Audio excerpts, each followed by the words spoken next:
Hey guys, in this video we're going to go over how to fix the high ping in Valorant. No, you do not need to download any softwares like the whole other tutorials. This is what fixed it for me, okay?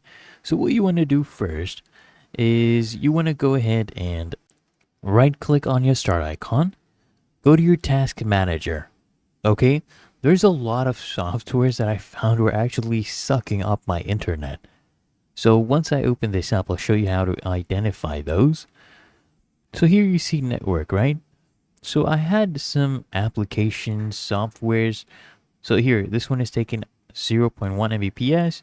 So find things that are taking a lot of your network. So anything that's taking like 80%, 50% of your network, it's eating into your ping, okay?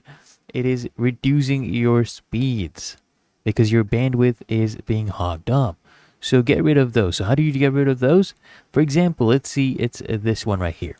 Okay, click on it, and then just click on end task. And it's really that easy and simple. That is what fixed it for me. You don't need to download any of those softwares. And if possible, always guys, use Ethernet instead of Wi-Fi. Use the cable directly to your computer. That'll give you a much faster speed. So if this helps you out, make sure you smash that like button and subscribe to Smart Solutions.